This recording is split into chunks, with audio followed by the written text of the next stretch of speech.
यूं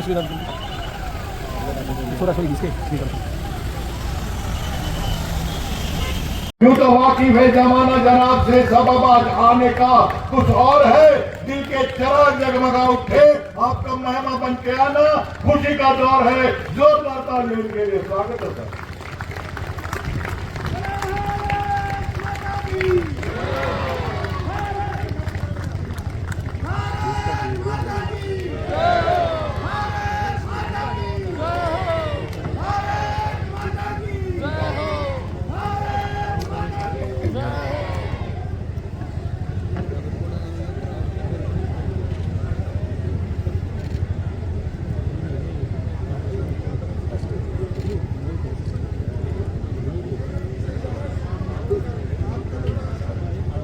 भारत सरकार में कानून मंत्री श्री अर्जुन राम मेघवाल जी,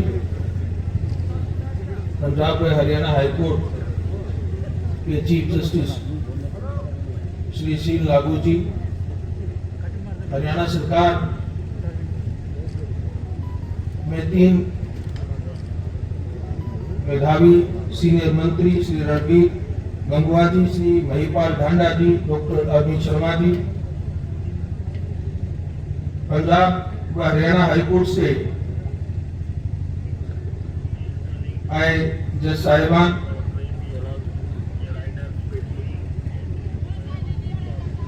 तीन एमएलए भी हमारे यहाँ इस कार्यक्रम में मौजूद हैं। भाई राम कुमार गौतम जी, भाई रणधीर परिहार जी, और हमारा अपना गांव का बच्चा और गौरव जस्सी पेटवा, जनरल वत्स, पूर्व राज्यसभा सदस्य डॉक्टर शंकर भारद्वाज, भूतपूर्व एमएलए, जुडिशरी के काफी बड़े representative, registrar general, high court, district session जज और बहुत सारे जुडिशियल ऑफिसर्स भी इस कार्यक्रम में शामिल हुए हैं। जिला हांसी, जिला हिसार के डिप्टी कमिश्नर, एसएसपी, बाकी सारे सीनियर अधिकारी, एसडीएम नारनौल, डीएसपी नारनौल, बहुत सारे हमारे सिविल कोर पुलिस के अधिकारी जो इस कार्यक्रम को सफल बनाने में मुझे पता लगा था, उन्होंने बहुत मेहनत की है और शुरू से इस कार्यक्रम के साथ जो जुड़े हुए हैं। पेटवाड़ गांव की सरपंच, गांव के पंच,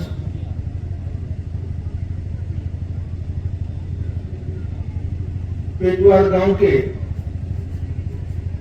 मेरे बड़े बुजुर्ग, जिनका आशीर्वाद, जिनका स्नेह, जिनका प्रेम, जिनका मार्गदर्शन मेरे जीवन की सबसे बड़ी धरोहर रही है। पेटवाड़ गांव के मेरे भाई बहन जो मेरे साथ साथ समय के साथ साथ जो जिनको साथ मैंने और जिन्होंने मेरे साथ बचपन बिताया, बड़े हुए और जीवन की इस स्टेज तक जो मेरे साथ, चाहे मैं बहुत बार नहीं आ पाता, लेकिन साल में एक बार जैसे गांव में आया तो जो सभी मेरे साथ भावनात्मक रूप से जुड़े रहे। और सबसे ज्यादा लोग जो मेरे लिए आज की सभा में जो महत्वपूर्ण है वो ये प्यारे बच्चे हैं, स्कूल के, कॉलेज के, मेरे उन हर बच्चों, देश का भविष्य हो। और मैं आप सब पर बहुत बड़ा गौरवान्वित हूं। आज मैं बच्चों को जैसे मैंने देखा है तो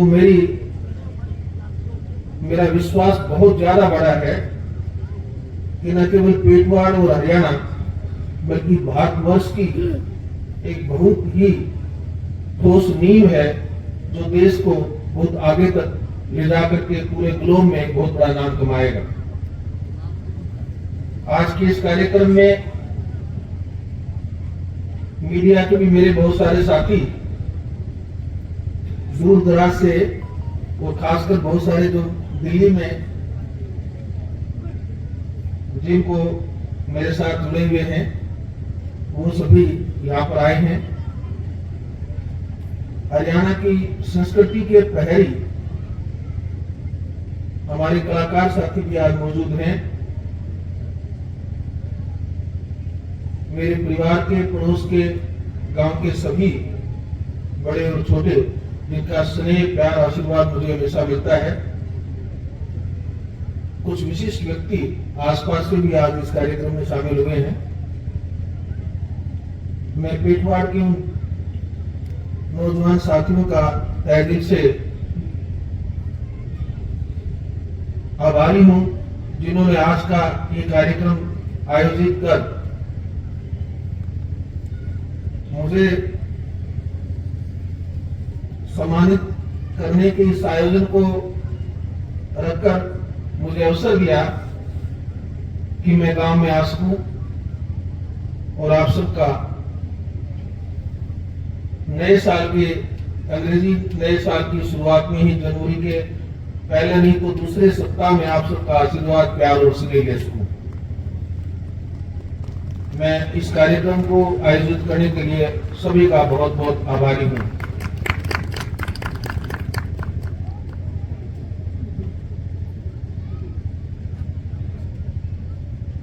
जब भी ऐसे मंच पर आए तो ये दुविधा स्वाभाविक है कि क्या बोलूं और क्या न बोलूं। गांव की इस मिट्टी से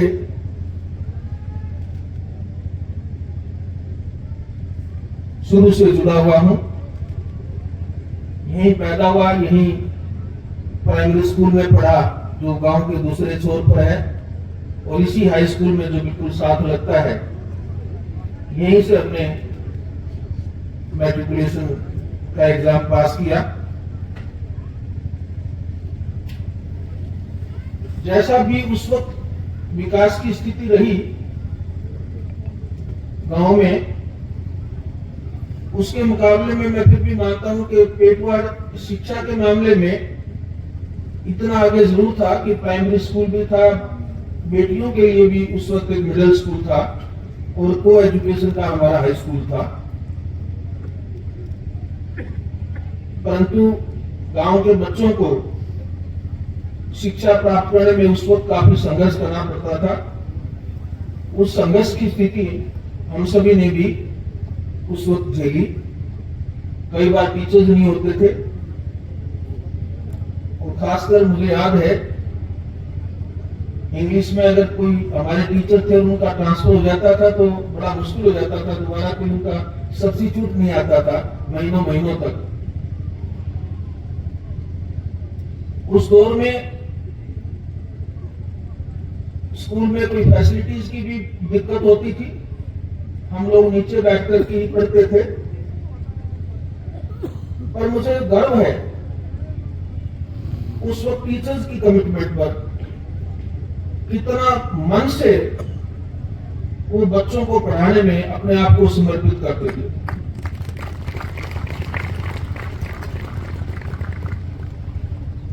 इस गांव में मेरे इंग्लिश के टीचर होते थे मास्टर प्रेम सिंह जी, मदर हेड़ी गांव से थे, अगर मुझे अच्छी तरह याद है तो। उन्होंने कुछ बच्चों को परखा,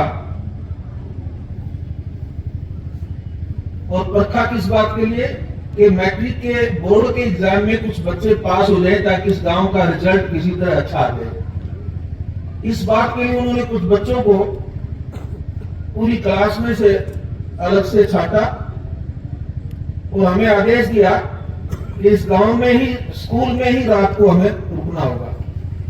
तो धान की पराली नीचे बिछा करके गांव, इस स्कूल का जो बीच वाला कमरा जो सबसे बड़ा रूम था, उसमें पराली बिछा करके हम लोग बच्चे उसमें सारे इकट्ठे सोते थे, इकट्ठे रात को मास्टर जी पढ़ाते थे।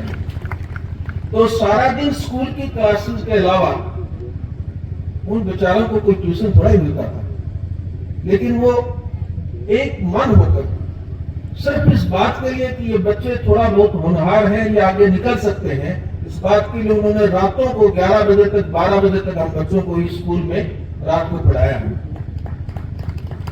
और मुझे लगता है ये उनकी मेहनत का परिणाम था, उनका आशीर्वाद था, उन गांव के बुजुर्गों का, मेरे माता पिता का और गांव के हर उस बुजुर्ग का जिन्होंने उस वक्त हमको प्रोत्साहित किया।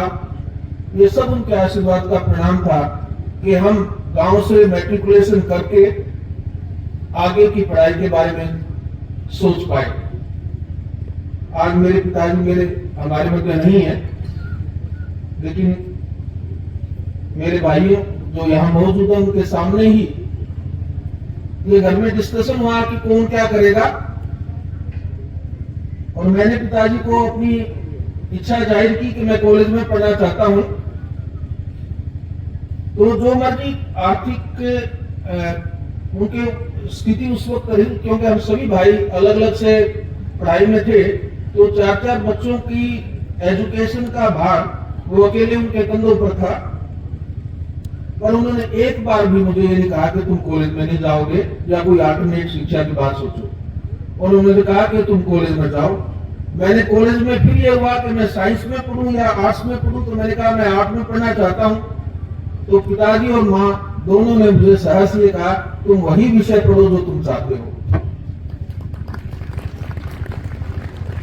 ग्रेजुएशन के बाद भी ये द्वंद हुआ कि क्या किया जाए। घर में कुछ लोगों का ये था कि मैं कंपटीशन दे करके नौकरी की बात सोचूं, कुछ सजेशन ये था कि मेरी ज्योग्राफी की बैकग्राउंड थी, तो मैं ज्योग्राफी में एमएससी कर लूं, जो एमएससी होती थी, ताकि मैं टीचिंग लाइन में चला जाऊं। और मैं थोड़ा सा हटी था, और हट तो हट है, मैंने हट किया कि मैं तो लॉ करना चाहता हूं। लॉ का तो किसी को घर में कोई पता ही नहीं था, न घर में कोई लॉ पढ़ता था, न किसी ने पढ़ा था, न किसी रिश्तेदारी ने पढ़ा था। पर मेरी इच्छा थी कि मैं लॉ पढ़ूं, और पिताजी ने मुझे उस बात पर भी पूरा समर्थन दिया कि जो तुम चाहते हो वही करो। वो एक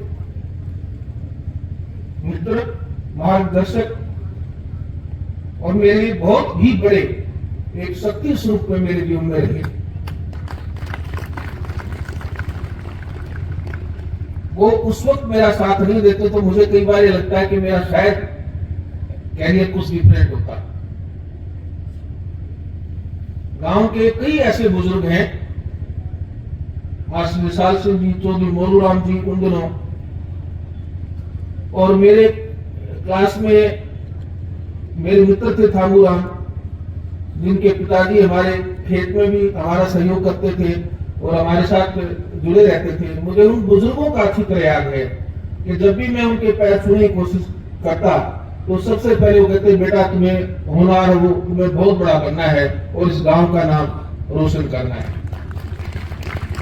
वो जो प्रेरणाएं थी, वो जो सात्विक प्रेरणाएं थी, वो ही मुझे कहीं इस गांव से बाहर शहर में, और शहर से चंडीगढ़, और चंडीगढ़ से फिर मुझे जो मेरी यात्रा रही उसमें वो सारा जो मेरे सही मायनों में अगर कोई मेरे धन अर्जित किया तो वो मेरे लिए जो प्रार्थनाएं थी और जो मेरे लिए आशीर्वाद था और जो उन्होंने संभावनाएं देखी, वो सब मेरे लिए एक बहुत बड़ी शक्ति जो बनी, वो सब सारी चीजें ही परिणाम है जो मैं आज आपके सामने हूं।